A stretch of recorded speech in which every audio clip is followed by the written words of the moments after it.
नमस्कार, मैं हूं आपके साथ नेहा दुबे। एपीएन के लोकप्रिय कानूनी प्रोग्राम लीगल हेल्पलाइन में आप सभी का बहुत स्वागत है। इसमें हमारे कानूनी विशेषज्ञ रोजमर्रा की जिंदगी की समस्याओं से जुड़े कानूनी मसलों पर आपकी शंकाओं का समाधान करते हैं। आप भी इस प्रोग्राम के माध्यम से जुड़ सकते हैं और फोन करके कानूनी राय ले सकते हैं। आज हम फैमिली लॉ या फिर पारिवारिक कानून के बारे में बात करेंगे। भारतीय लोकतांत्रिक परंपरा के तहत सभी नागरिकों को उनके धार्मिक, जातिगत रीति रिवाजों और परंपराओं के अनुसार अपने व्यक्तिगत मामलों को नियमित करने की आजादी दी गई है। विवाह, तलाक, भरण पोषण, उत्तराधिकार, दत्तक ग्रहण से संबंधित मामलों पर बाकायदा धर्म और परंपरा से जुड़े कानून बनाए गए हैं। पारिवारिक विधि यानी कि धर्म, परिवार, रीति रिवाज से संबंधित विधि से है और ऐसे में ये परिवार पर लागू होता है। ये समाज का एक रूप है। पारिवारिक न्यायालय में विवाह आता है और विवाह संबंधी सभी बातें इसमें आती है, जैसे विवाह करना, तलाक लेना, बच्चा गोद लेना, बच्चे का हिस्सा देना और बच्चों का संरक्षण करना आदि। इसमें सभी चीजें आती हैं। और अगर परिवार का कोई सदस्य जो फिलहाल नहीं रहा होता है या फिर उसकी मौत हो जाती है तो संपत्ति कैसे बटेगी, कितना हिस्सा होगा, किसको कितना हिस्सा मिलेगा, ये सब भी पारिवारिक विधि के अंतर्गत ही आता है। सभी धर्मों के पारिवारिक कानून अलग अलग होते हैं। सभी धर्म के पारिवारिक विधि अलग अलग होती है और इसका निपटारा पारिवारिक न्यायालय में होता है। ये तो थी फैमिली लॉ से जुड़ी हुई बुनियादी जानकारी। विस्तार से जानकारी देंगे आज हमारे साथ कानूनी विशेषज्ञ जुड़ेंगे, अधिवक्ता श्री राम थालापथी जी। थालापथी जी, बहुत स्वागत है आपका। अगर इस मसले से जुड़ा हुआ आपका भी कोई सवाल है, दर्शक अगर हमसे सवाल पूछना चाहते हैं तो थालापथी जी उनका जवाब देंगे। आप हमें फोन कर सकते हैं और फोन लाइंस खोल चुकी हैं। विषय आपको एक बार फिर से बता देते हैं, पारिवारिक कानून से जुड़ी हुई जानकारी। अगर आप चाहते हैं इस विषय से जुड़ी हुई कानूनी जानकारी लेना तो आप हमें कॉल कर सकते हैं। नंबर आपको बता दें 01206127 दूसरा नंबर हमारा है 01206127 इन दोनों ही नंबर्स पर आप कॉल कर सकते हैं। पारिवारिक कानून से जुड़ी हुई जानकारी आप ले सकते हैं। थालापथी जी लगातार हमारे साथ जुड़े हुए हैं। सीधा सवाल थालापथी जी से और सबसे पहला और महत्वपूर्ण सवाल, थालापथी जी सबसे पहले बताइए हमारे दर्शकों को कि पारिवारिक कानून यानी कि पारिवारिक विधि की परिभाषा क्या है, पारिवारिक कानून की जरूरत क्यों पड़ती है?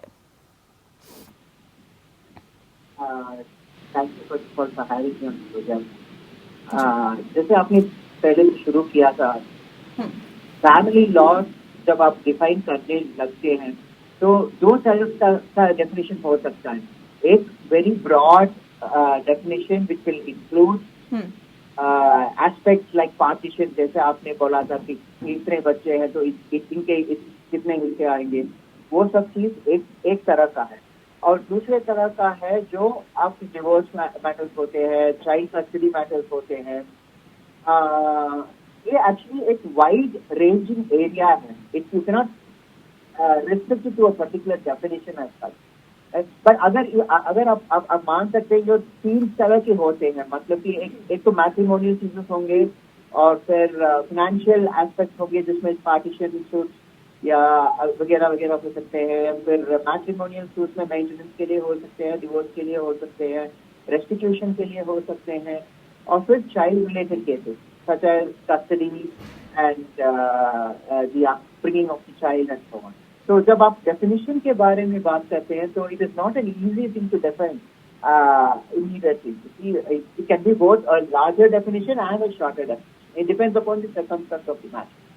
एंड अगर आप इसके बारे में पूछते हैं कि इसके नीड क्या होता है, तो इसकी नीड ये है कि पहले जो राइट्स एंड रेस्पॉन्सिबिलिटीज होते हैं हर एक फैमिली मेंबर्स के, हर एक फैमिली में, तो वो एक पूरा स्पेक्ट्रम कवर करता है जी।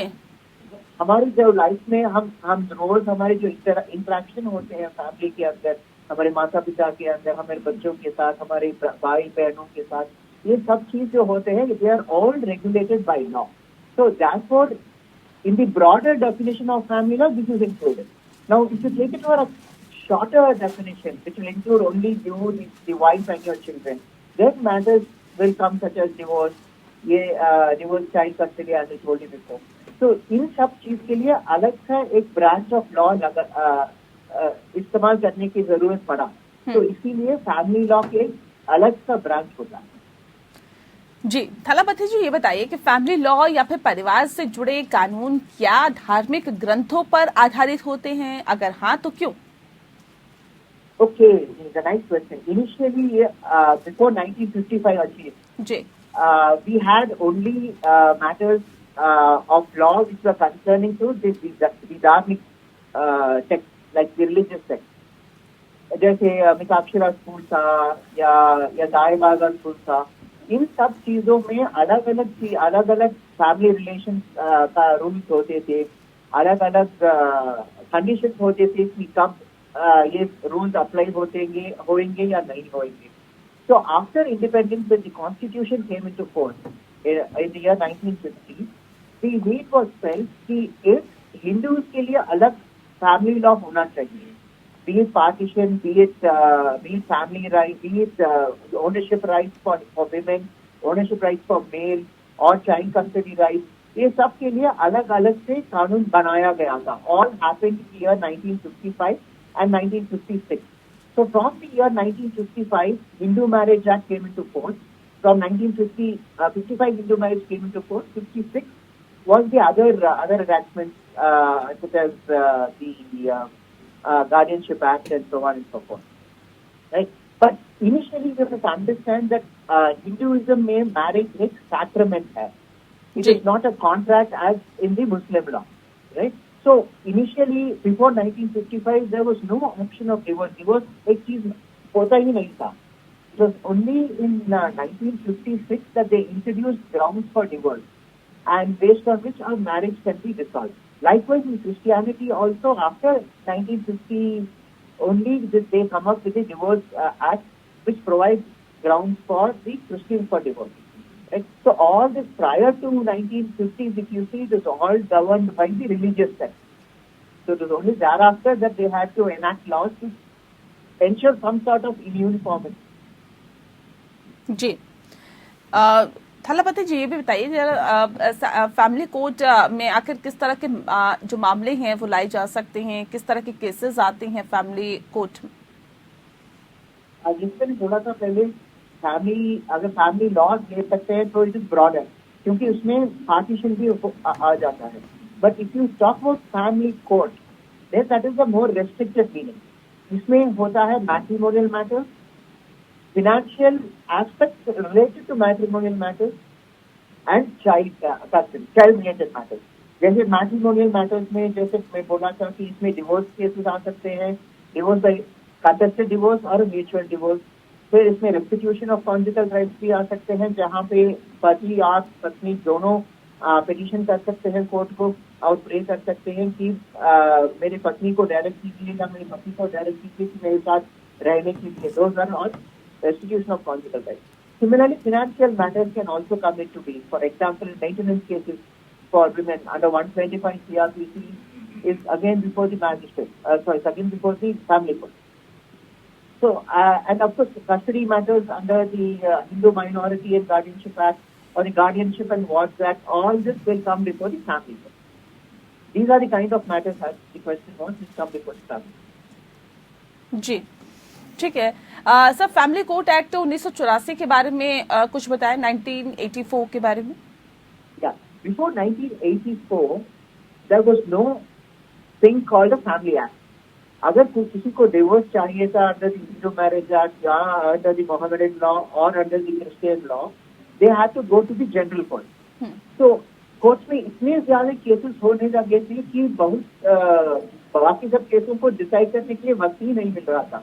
So the legislature felt that 1984 में एक एक्ट पास किया गया है जो फैमिली कोर्ट एक्ट बताया जाता है, एंड इस एक्ट के अंदर state government has to consult the high court, and in consultation with the high court they establish family court in important areas. अब ये इम्पोर्टेंट एरियाज क्या होते हैं? Any area which has more than 1 million मतलब कि 10 लाख जी के अगर ऊपर होता है पॉपुलेशन, तो वहां पे एक फैमिली कोर्ट रखने के लिए state government has the right to decide. Now, what is the reason for constituting a family court? It is first of all to ensure speedy disposal. जी It is specialized only for family matters.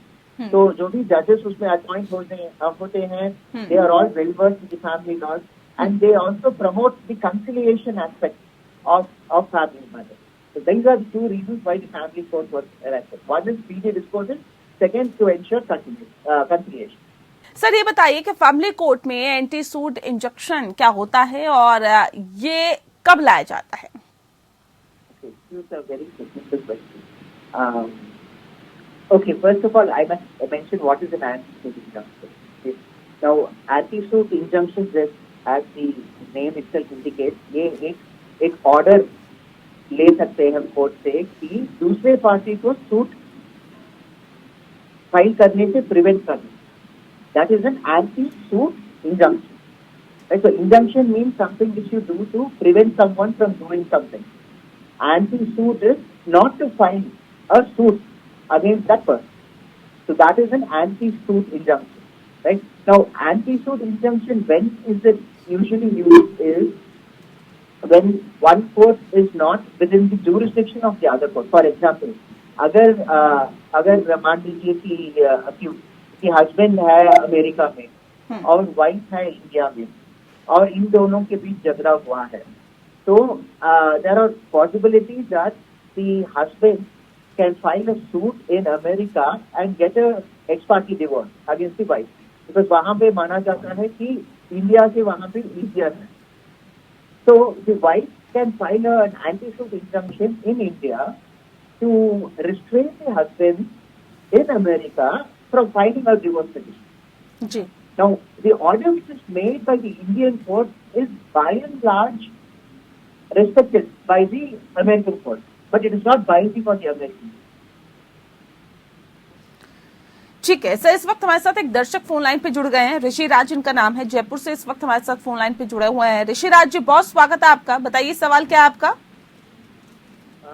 Ma'am मैं ये पूछना चाहता हूँ sir से कि actual में property mother के नाम है और मतलब नीचे मेरा पोर्शन बना हुआ, ऊपर बड़े भैया को पोर्शन बनाने दिया मदर ने. अब वो ऊपर पोर्शन बनाते ही मतलब ऐसे मान के चलो रावण हो गया और अब मेरे को और मदर को इतना परेशान कर रखा है उसने 8 साल से. ऊपर की छत का गेट बंद कर रखा है, हमारी पानी की टंकियां हटा दी, मतलब पूरे घर के अंदर वो जो चाहे वो कर लेता है और बिल्कुल दादागिरी से. और हम पुलिस कंप्लेंट करते हैं, पुलिस में उसकी कुछ थाने में सेटिंग है जिसके हमारे पुलिस वाले आज 1.5 साल से कोई भी कार्रवाई नहीं कर रहे. अभी 7-8 दिन पहले मैंने कमिश्नर के यहाँ पे भी रिपोर्ट कराई है, उसका भी अभी तक कोई भी उन्होंने संज्ञान नहीं लिया थाने वालों ने. तो अब हम क्या करें? जी थलापति जी. आपकी माता जी अभी हैं माता जी है, मेरे साथ ही रहती है. साथ ही रहते हैं. तो अच्छा, एक काम कर सकते हैं आप, एक इंजंक्शन सूट फाइल कर सकते हैं आपके ब्रदर के ऊपर. आपकी माता जी और आप उसमें पार्टीज होंगे प्लेटिव जैसे, and your brother will be the defendant, and the prayer will be to restrain your brother from interfering in the peaceful possession and enjoyment of the property. It's a simple straightforward suit. You can straightforward go to the civil court. अब इसमें आप police में जाएंगे तो it is a little difficult to make out a criminal case. So I would recommend that you go to the civil court. आप civil court में try करेंगे तो आपका chances of success is higher. जी ठीक है. तो ऋषि जी, आपको क्या करना है ये थलापति जी आपको बता चुके हैं. और ऐसे में अगला सवाल आपसे ले लेते हैं सर, क्योंकि हमारे जो बहुत सारे दर्शक हैं, मुझे लगता है कि इन सवालों से उनके कई सवालों का जवाब मिल जाता होगा. विदेशों में हुई शादी, तलाक या फिर संपत्ति समझौते को भारत में कैसे लागू किया जाता है sir? This is again a very technical question. There are 2 ways of doing it. Okay. So what happens? एक ब्रीफ का बैकग्राउंड दे देता हूँ मैं पहले. इंडिया और दूसरे देश का एक ट्रीटी होता है, that is called a reciprocating treaty. इसमें ये कहा जाता है कि जो भी डिसीजन आपके कोर्ट पास करेंगे उसको हम रेस्पेक्ट करेंगे, और जो भी हमारे कोर्ट डिसीजन पास करेंगे वो आपको रेस्पेक्ट करना पड़ेगा. So that's the treaty which is between two countries. जैसे for example, India has treaties with America and other countries, for example England, where these sort of reciprocating treaties are available. Right? Now, if such a treaty exists, और उनके court बोलता है कि इनको divorce दिया गया है या कुछ और डायरेक्शन भी दिया है, मतलब कि जैसे चाइल्ड कस्टडी मैटर में एक डायरेक्शन पास किया है विदेशी कोर्ट में, तो फिर section 44A of the civil procedure code के अंदर वो डिक्री जो है उसको आप डायरेक्टली यहाँ पे एनफोर्स कर सकते हैं. ये जो होता है जब you have a reciprocating treaty. On the other hand, if there are any countries with which we don't have a treaty, और ऐसे बहुत सारे कंट्रीज में है जिसके साथ हमारे पास ट्रीटीज नहीं है, तो उन वालों डिसीजन और डिक्रीज के ऊपर हमको फिर यहाँ पे सूट फाइल करना है बेस्ड ऑन दैट डिक्री. जी, I hope that's clear. These are very technical aspects. जी सर, ये बताइए कि फैमिली कोर्ट में केस कैसे दायर किया जाता है? क्या वकील करना जरूरी होता है या फिर अपनी दलीलें खुद ही रखी जा सकती है, वकील करना जरूरी नहीं होता? Okay, initially the idea was that lawyers should not be permitted. कि लोग बहुत कंफ्यूज कर देते हैं तो इनको फलाना रखना चाहिए था. But after experience showed that it was actually better to have lawyers involved. But the act says you can have legal aid, but you have to get the permission of the court. Ji. And अगर आपको खुद का case आपकी लड़ने चाह रहे हैं तो वो भी कर सकते हैं. But generally court doesn't like it because it requires some amount of legal knowledge. जी सर, फैमिली कोर्ट के फैसले को चुनौती कैसे दी जा सकती है? सामान्य कोर्ट जो होता है उसमें तो आप हाई कोर्ट चले जाइए, सुप्रीम कोर्ट चले जाइए, लेकिन ये फैमिली कोर्ट के फैसले को चुनौती कैसे दी जा सकती है? किस कोर्ट में इस फैसले को चुनौती दी जा सकती है सर? सेम वही थ्री लेयर्स जो जैसे बोलते हैं ना. पहले कोर्ट होता है family court, establishment of family court है, तो वहाँ पे फॉर एग्जांपल डिवोर्स केसेस हो सकते हैं या रेस्टिट्यूशन केसेस हो सकते हैं, और जो भी orders are pass by the family court, first appeal is to the high court and then अब thereafter it is an appeal to the Supreme Court under 130. Not appeal, it's a petition. जी, थलापति जी, बहुत शुक्रिया आपका. आप बहुत विस्तार से, बहुत तफसील से, बहुत डिटेल में आपने बताया फैमिली कोर्ट के बारे में, फैमिली लॉ के बारे में. आपका बहुत बहुत शुक्रिया इस खास कार्यक्रम के माध्यम से जुड़ने के लिए. और इसी के साथ लीगल हेल्पलाइन में इतना ही. मुझे दीजिए इजाजत. नमस्कार.